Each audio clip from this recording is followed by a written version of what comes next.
Hi hello guys. So இந்த video ஒரு long கேப்க்கு அப்புறம் தான் வருது. அண்ட் உங்களோட பப்ளிக் எக்ஸாம்ஸ் ரொம்பவே கிட்ட வந்துச்சுன்னு தெரியும். ஃபியூ மோர் டேஸ் கவுண்டிங்கில் போயிட்டுருக்குல்ல.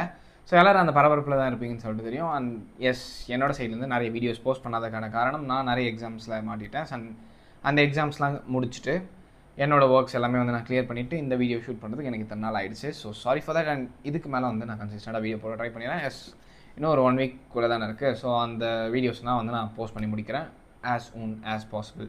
ஸோ இந்த வீடியோவில் பார்த்தீங்கன்னா நம்மளோட last video how do I scored 588 out of 600 அதில் ஒரு 5 ஸ்ட்ராட்டஜிஸ் பார்த்துருப்போம். ஸோ எதெல்லாம் உங்களுக்கு முக்கியம் அண்ட் எதை பண்ணால் அந்த cut off and total boost push பண்ண முடியும் அப்படின்னு சொல்லிட்டு நம்ம தெளிவாக பார்த்துருப்போம். அதோட பார்ட் 2 வேணும்னு சொல்லிட்டு நிறைய பேர் கமெண்ட் பண்ணியிருந்தீங்க. அண்ட் அதுக்காக இந்த வீடியோ நான் போஸ்ட் பண்ணியிருக்கேன். எஸ், இதில் நான் அங்கே விட்ட சில ஸ்ட்ராட்டஜிஸ் நான் இன்க்ளூட் பண்ண போகிறேன். எஸ், ஸோ இந்த 5 ஸ்டெப்ஸையும் நீங்கள் ஃபாலோ பண்ணிங்கன்னா உங்களோட மைண்ட் செட்டும் ஷிஃப்ட் ஆகிருக்கும். அட் த சேம் டைம் நீங்கள் உங்களோட டோட்டல் இவ்வளோ எடுக்கணும்னு சொல்லிட்டு ஒரு டார்கெட் வச்சுருப்பீங்களா, ஒரு பேசிக்கான ஒரு எய்ம். ஸோ அதையும் தாண்டி உங்களோட த்ரெஷ்ஹோல்டு தாண்டி கொஞ்சம் அதிகமாக ஸ்கோர் பண்ணுறதுக்கு இந்த டிப்ஸ் ரொம்பவே ஹெல்ப்ஃபுல்லாக இருக்கும்னு நினைக்கிறேன்.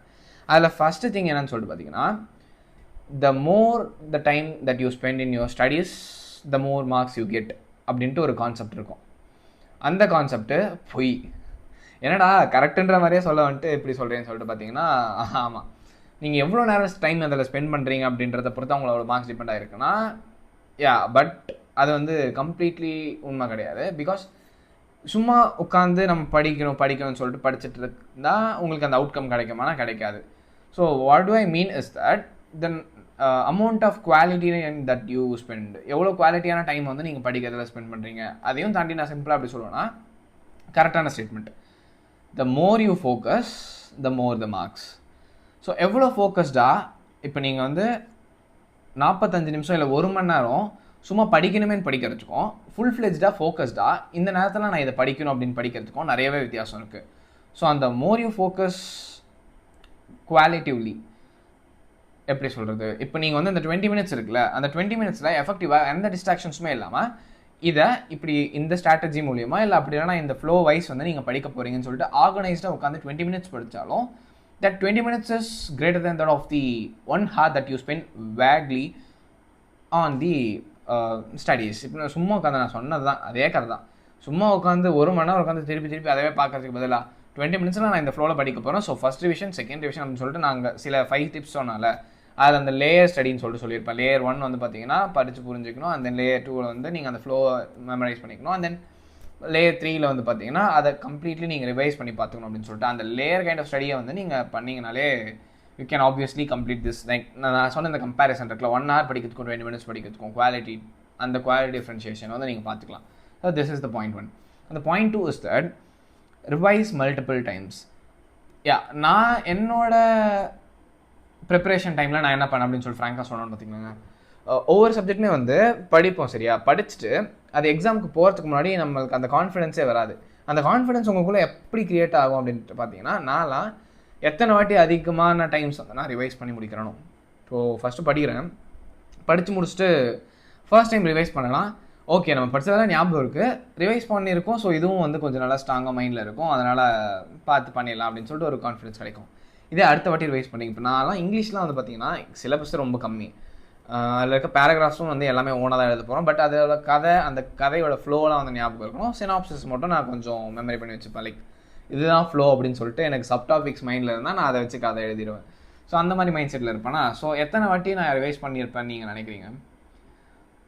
ஸோ உண்மை என்னென்னா, நான் ஒரு 4-5 வாட்டி ரிவைஸ் பண்ணிட்டேன் பப்ளிக் எக்ஸாம் போகிறதுக்கு முன்னாடி. அந்த ஒரு நாள் தான் ப்ரிப்பரேஷன், அந்த கோச்சிங் டைம் ஒரு நாள் தான் இருக்கும். பட் நான் தமிழ் எக்ஸாம் முடிச்சுட்டு இங்கிலீஷ் எக்ஸாமுக்கு அந்த ஒரு நாளுக்குள்ளே ஃபஸ்ட்டு 3 ஹவர்ஸ்லேயே நான் ஃபஸ்ட்டு படித்து முடிச்சிட்டேன், தெளிவாக படிக்க வேண்டியது. அதுக்கப்புறமே நான் ரிவைஸ் தான் பண்ணிட்டு இருந்தேன். 4-5 வாட்டி ரிவைஸ் பண்ணுவேன். எனக்கு என்ன ஆயிடுச்சுன்னா, இவ்வளோ தானே சப்ஜெக்ட்டு, சரி பார்த்துக்கலாம் அப்படின்னு கான்ஃபிடன்ஸ் வந்துருச்சு. ஸோ அந்த கான்ஃபிடன்ஸ் தான் நான் நல்லா எழுதுறதுக்கும் பர்ஃபார்ம் பண்ணுறதுக்கும் ஹெல்ப் பண்ணுச்சு. பட் நான் விட்ட மார்க் நான் 97 தான் எடுத்தேன். ஆனால் அந்த 97 ஏன் அப்படின்னா, அந்த 2 மார்க் 99 வரணும் ஆக்சுவலி. அந்த 2 மார்க் ஏன் போச்சு அப்படின்னு சொல்லிட்டு பார்த்தீங்கன்னா, பேசிக்லி பேராகிராஃப் கொஷின்ஸ்லாம் மார்க் கம்மி பண்ணி தான் போடுவாங்க. அண்ட் நான் என்னோட ஒன் ஆஃப் த கிரியேட்டிவ் 1 மார்க்கை தப்பாக எழுதிட்டேன். ஸோ அது எழுதுனதுனால 1 மார்க்லேயே ஒரு தப்பாகிடுச்சுன்ட்டு ஒரு மைண்ட் செட் வருவாங்க. அப்போது பேராகிராஃபில் எங்கெங்கெல்லாம் ஆஃப் மார்க் குறைக்க முடியுமோ குறைச்சி போட்டுருவாங்க. அங்கே 2 மார்க் போயிருக்கும். ஸோ எனக்கு 97க்கு வந்துருச்சு. இதே நான் அந்த 1 மார்க் கரெக்டாக எழுதியிருந்தேன்னா 99 போட்டிருப்பாங்க. ஏன்னா அங்கே 98 போட மாட்டாங்க, பேராகிராஃபில் ½ மார்க் குறைச்சி. அது ஹவு இட் ஒர்க்ஸ்னா, நீங்கள் 1 மார்க்ஸ்லேயே மார்க் விடல, பட் எங்கேயும் மார்க் விடல, சென்டம் லாங்குவேஜில் சீக்கிரத்தில் போடக்கூடாது. ஸோ அவங்கள பொறுத்த வரைக்கும் 99 சென்டம் எவாலுவேட்டரை பொறுத்த வரைக்கும். ஸோ அந்த ஒரு மைண்ட் செட்டில் அவங்க 99 போட்டுருவாங்க. வந்திருக்க வேண்டியது மிஸ் ஆகிடுச்சு. சரி, போனதை பற்றி அதில் அதனால் யோசிக்காமல் நீங்கள் வந்து எத்தனை வாட்டி ரிவைஸ் பண்ணுறீங்களோ அந்த கான்ஃபிடன்ஸ் தான் உங்களை வந்து உங்களோட எக்ஸாம் ஈச் இண்டிவிஜுவல் சப்ஜெக்ட்லேயும் பெர்ஃபார்ம் பண்ண வைக்கும். அதை ஃபாலோ பண்ணிக்கோங்க. And the third thing is that protect your energy. And இந்த எனர்ஜின்ற மேட்டரை பற்றி நான் பேசணுன்னா தனியாக பேசல. It is generic term. And இந்த ஜென்ரிக் டேர்ம் வந்து நீங்கள் எப்பெல்லாம் லைஃப்பில் யூஸ் பண்ணலான்றது ஒரு நான் தனி வீடியோவை மேக் பண்ணி போகிறேன். பட் இன் கேஸ் ஆஃப் நீங்கள் போர்ட்ஸ்க்கு ப்ரிப்பேர் பண்ணிருக்கீங்க அப்படின்னா, உங்களோட ப்ரிப்பரேஷன் டைம் இருக்குல்ல, அந்த டைமில் உங்களோட மைண்டை வேறு எந்த ஒரு விஷயத்துக்குமே வந்து அலோவ் பண்ணாதீங்க. Like it should think of only about studies and how you should get that much of marks. And உங்கள் மைண்ட் வேறு எதுலையுமே வந்து டிஸ்ட்ராக்ட் ஆகிருக்கக்கூடாது. பிகாஸ் உங்களோட ஸ்டேட் ஆஃப் மைண்ட் தான் உங்களோட மார்க்ஸ் அண்ட் உங்களோட பெர்ஃபார்மன்ஸை டிசைட் பண்ண போகுது. அது உங்களுக்கு தெரிஞ்ச மேட்டர் தானே, பட் இருந்தாலும் ஞாபகம் வச்சுக்கோங்க. ஸோ எனர்ஜி இந்த டேர்ம்ஸ் ஆஃப் நீங்கள் வந்து தேவையில்லாமல் நெகட்டிவ் டிஸ்கஷன்ஸ் பண்ணக்கூடாது. ஸோ இப்படிலாம் ஆகிட்டா என்ன பண்ணுறது, ஒருவேளை நான் இவ்வளோ லைக் அந்த ப்ரிப்பரேஷன் டைம் ஃபுல்லாகவே வந்து உங்களோட அஃபர்மேஷன்ஸ் எல்லாமே பாசிட்டிவ் அஃபர்மேஷன்ஸாக தான் இருக்கணும். பட் உங்களுக்குள்ளே அந்த ஃபியர் இருக்குல்ல, ஸோ எப்படி ப்ரோ ஃபியர் ஹேண்டில் பண்ணுறதுன்னு சொல்லிட்டு நிறைய பேர் கமெண்ட் செக்ஷனில் கேட்டிருந்தீங்க. நான் கேட்டிருந்தேன் என்ன வீடியோ போஸ்ட் பண்ணலான்ட்டு, அதுக்கு நிறைய பேர் சொல்லியிருந்தீங்க. ஸோ ஃபியர் அப்படின்றது பார்த்தீங்கன்னா, பயம் இருந்தால் தான் வாழ்க்கையில் எது வந்தாலும் நம்மளால் நல்லா பண்ண முடியும். பட் இங்கே உங்களுக்கு தேவையானது fear of failure.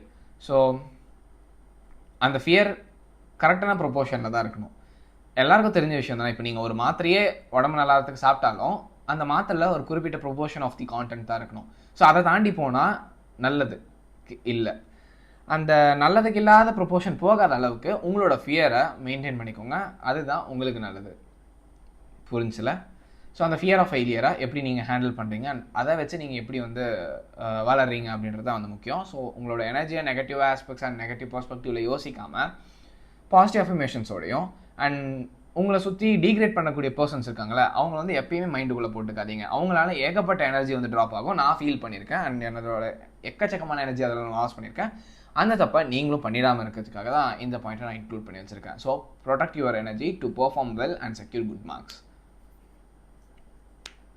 And then the fourth point is that keep up the time during the study duration. So இப்போ நீங்கள் வந்து பிளான் பண்ணலாம் ரஃபாக. ஸோ இந்த டைமில் நான் எதை படிக்க போகிறேன், இது படித்து முடிக்கணும், இன்னைக்குள்ளே இது முடிக்கணும்னு சொல்லிட்டு அதெல்லாம் ஃபிக்ஸ் பண்ணுறீங்களா. பட் அந்த ஸ்கெடியூல் ஆர் அந்த ஒரு க்ரைட்டீரியா வந்து நீங்கள் ப்ராப்பராக மெயின்டைன் பண்ணுவீங்களா அப்படின்றத கொஷின் மார்க். வை? பிகாஸ் நீங்கள் ஒரு விஷயத்தை பிளான் பண்ணி தான் பண்ணுறீங்கல்ல. ஸோ அந்த பிளான் பண்ணதை எக்ஸிக்யூட் பண்ணி முடிச்சா தான் உங்களோட அவுட்கம் நீங்கள் நினச்ச மாதிரி கரெக்டாக வந்து ஃபேவரபுளாக வரும். பட் அப்படி இல்லாமல் இருந்தால் வருமா? வராது. ஸோ அதனால் நீங்கள் ஒரு டைமை வந்து அலோகேட் பண்ணி அந்த டைம்குள்ளே இதெல்லாம் முடிக்கணும்னு சொல்லிட்டு ஃபிக்ஸ் பண்ணிங்கன்னா அதுக்கு ஃபிக்ஸ் ஆகிக்கோங்க. அண்ட் அது ஒரு 15 minutes to ½ hour டிலேக்குள்ளே வருதுன்னா அதுக்குள்ளே முடிச்சிடுங்க. That is better. அதை தாண்டி போவேணா ஹவர்ஸ் கணக்கில் வந்து நீங்கள் லைக் ஷிஃப்ட் பண்ணால் it won't give the desired அவுட்கம்னு வச்சுக்கோங்களேன். So fix your time and follow the time schedule to cover completely. And அதுக்காக வந்து அரைங்குறையமாக படிச்சுட்டு போகாதீங்க. ஒரு மாதிரி தெளிவாக சப்டில் மைண்டடாக காமாக அந்த டைமை கீப்பப் பண்ண பாருங்கள். ½ hour to 40 minutes லேட் ஆனால் அதை நீங்கள் பின்னாடி பிக்கப் பண்ணிக்கலாம். Because you know some of the chapters will be easy, some of the chapters will take additional amount of time than you think. So அதை பேலன்ஸ் பண்ணுறது உங்கள்கிட்ட தான் இருக்குது. பட் ஒவ்வொரு சப்ஜெக்ட்க்கும் நீங்கள் ஒவ்வொரு ஸ்டடி பிளான் வச்சு அதுக்கு நீங்கள் டைம் அலோகேட் பண்ணி எல்லாத்தையும் பண்ணுறீங்கன்னா அதை கீப்பப் பண்ணிக்கோங்க. அதை விட்டு டீவியேட் ஆக வேணாம். And the thing why is that most important thing, right? And this is the thing that decides all of the factors that you wish to follow. Eat clean.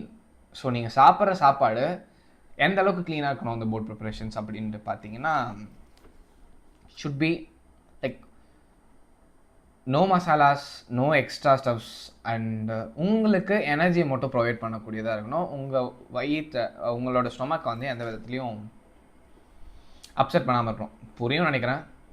நான் வந்து சரியான திட்டு ஒன்று வாங்கினேன் எங்கள் வீட்டில். ஒன்றும் இல்லை, நாளைக்கு வந்து maths exam, night class. So night class அப்போது சாப்பிட்ணும்ல. எங்களுக்கு வந்து அப்போ நைட் ஒரு 10 o'clock வரைக்கும் கிளாஸ் இருந்துச்சு. ஸோ என்ன பண்ணுறோன்னா, நைட்டு சாப்பிட்றதுக்கு வீட்டிலேருந்து சாப்பாடு இப்போ சாயங்காலம் நம்ம சாப்பிட்ணும் அப்படின்னா மதியான டைமில் குக் பண்ண நல்லாயிருக்கும். காலையில் சமைச்சது நைட் நல்லா இருக்காதுல்ல. அதனால் சாயங்கால டைம் நீங்கள் சமைச்சு கொடுக்க வேணாம் அப்படின்னு சொல்லிட்டு பசங்களோட சாப்பிட்டுக்கிறேன் இங்கே கேன்டீனில் அப்படின்னு சொல்லிட்டு நான் என்ன பண்ணேன்னா அன்றைக்கி நைட்டு சரி பசங்களாம் வந்து ஃப்ரைட் ரைஸ் சாப்பிட்லான்னு சொல்லிட்டு முடிவு பண்ணாங்க. சரி நானும் ஷேர் போடுறேன் ஃப்ரைட் ரைஸ் வாங்கிக்கலாம்னு சொல்லிட்டு வாங்கி அதை சாப்பிட்டு வீட்டுக்கு போய் என்னடா சாப்பிட்டேன்னு கேட்டான். இது மாதிரி ஃப்ரைட் ரைஸ் சாப்பிட்டோம்னா சரியான திட்டு. நாளைக்கு பப்ளிக் எக்ஸாம் வச்சுட்டு ஃப்ரைட் ரைஸ் சாப்பிட்றே வயிறு ஏதாவது ஆச்சு டிசென்ட்ரியோ இல்லை ஏதோ ஒரு ஃபுட் பாய்சனிங்கோ ஆச்சுன்னா யார் பொறுப்புன்னு சொல்லிட்டு சரியான திட்டுவாங்க. ஸோ அந்த மாதிரி திட்டு நீங்கள் வாங்காமல் கரெக்டாக க்ளீனாக சாப்பிடுங்க. அண்ட் அதுக்கப்புறம் எனக்குமே வந்து ரியலைஸ் ஆச்சு so how does it affect அப்படின்ட்டு. எதுவும் ஆகலை, லைக் நல்லா தான் எழுதுனா வயிறு ஓகே தான் ஃபைன். பட் நம்மளோட நேரம் எப்பயுமே எப்படி இருக்கும்னு சொல்லிட்டு நம்மளால் ப்ரெடிக்ட் பண்ண முடியாது. ஸோ க்ளீனாக சாப்பிடுங்க, no masala items and carbohydrates நல்லா எடுத்துக்கோங்க, அதுதான் உங்களுக்கு எனர்ஜி ப்ரொவைட் பண்ணும். And protein obviously மஸ்ட்டுங்க.